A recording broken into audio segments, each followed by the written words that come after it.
খুবই সুস্বাদু এবং কোনো কালার ছাড়াই এত সুন্দর একটা সন্দেশের রেসিপি। নমস্কার বন্ধুরা, সীমাস স্মল কিচেন টিপসে আপনাদের সবাইকে স্বাগত জানাচ্ছি। আজ আমি খুবই সুস্বাদু এবং খুবই কম জিনিস দিয়ে বানানো, খুবই কম সময়ে একটা সন্দেশের রেসিপি নিয়ে আসছি। কোনো রকম ফুড কালার ছাড়াই এত সুন্দর একটা যে কালারের সন্দেশের রেসিপি হয়, আপনারা না বানালে না খেলে বিশ্বাসই করতে পারবেন না। আর এই সন্দেশগুলো যেরকম একটা টেস্ট হয়, এই রকম টেস্টের সন্দেশ কিন্তু দোকানেও কিনতে পাওয়া যায় না। সন্দেশগুলো বানানোর পর ঠান্ডা হলে বেশ একটা শক্তভাবও হয়ে যায়, যার জন্য সন্দেশগুলো অনেক দিন রেখে খেতেও পারবেন। আশা করছি রেসিপিটি আপনাদের খুবই ভালো লাগবে।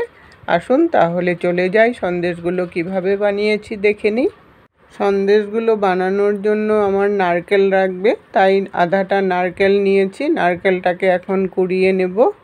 আর আজকাল কিন্তু নারকেল কোড়াতে বসে কোড়াতে গেলে অনেকেরই সমস্যা হয়ে যায়, তার জন্য এইভাবে দাঁড়িয়ে দাঁড়িয়ে এরকমভাবে নারকেলটা কুড়িয়ে নিতে পারবেন। এরকম কোড়ানি হলে, আজকাল তো সব দাঁড়িয়ে থেকেই রান্না করা, তাই দাঁড়িয়ে থেকে এইভাবে করে নারকেলটাকেও কুড়াতে পারবেন, অন্যদিকে রান্নাটাকেও শেষ করতে পারবেন। তাহলে কাজটা কিন্তু খুব তাড়াতাড়িও হয়ে যাবে।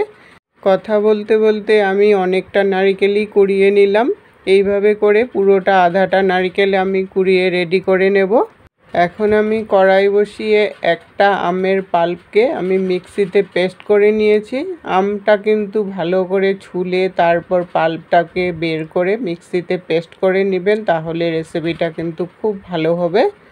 পেস্টটার মধ্যে আমি স্বাদ অনুসারে আধা বাটি চিনি দিয়ে দিলাম। আমি বাটি মেপেই দিচ্ছি। চিনিটা দিয়ে এখন ভালো করে মিশিয়ে নিয়ে এটাকে জাল করতে থাকবো। মিষ্টিটা আপনাদের টেস্ট অনুসারে দিবেন, আর আমটা যদি বেশি মিষ্টি হয় তাহলে কিন্তু চিনিটাও কম লাগবে।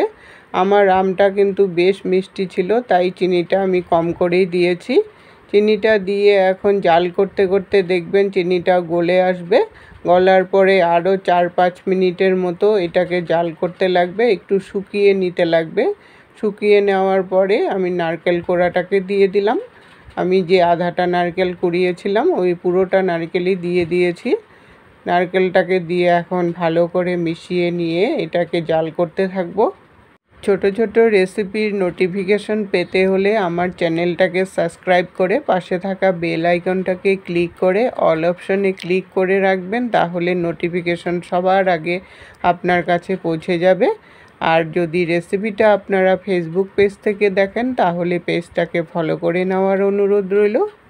নারকেলটা আমের সাথে মিশিয়ে নিয়ে আরও 3-4 মিনিটের মতো জাল দিয়ে নিলাম। তারপর 1 প্যাকেট গুঁড়ো দুধ নিয়েছি। গুঁড়ো দুধটা অল্প অল্প করে দেব আর মেশাতে থাকবো।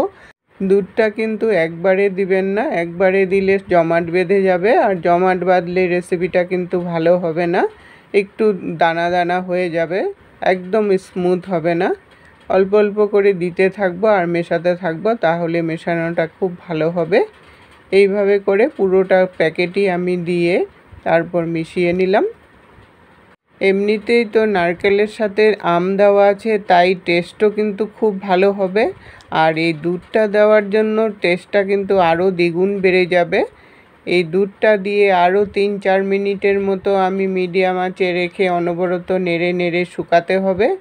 এই রেসিপিটা যতটাই শুকাবেন ততটাই খেতেও ভালো হবে, আর শক্তও হবে, আর থাকবেও অনেক দিন।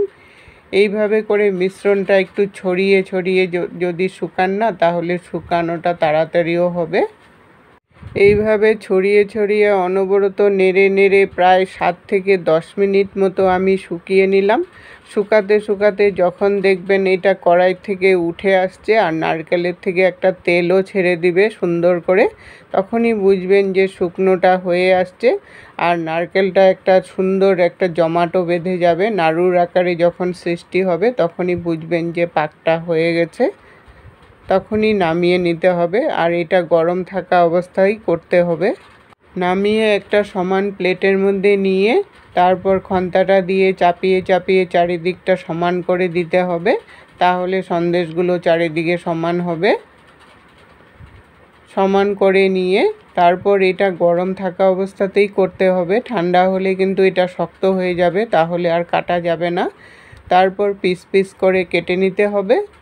এই পিসগুলো আপনারা আপনাদের খুশি মতো লম্বা চৌকো যেভাবে হোক ওইভাবে কেটে নিতে পারেন, কেউ বরফির আকারেও শেপ দিয়ে নিতে পারেন।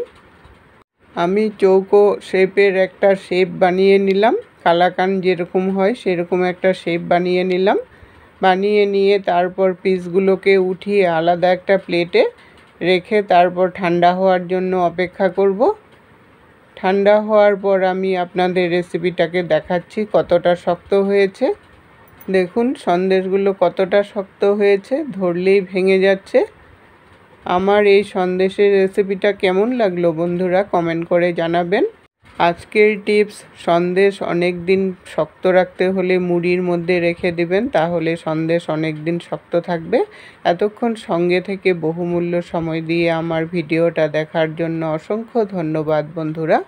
আবার দেখা হবে নতুন রেসিপির সাথে। সুস্থ থাকুন, ভালো থাকুন।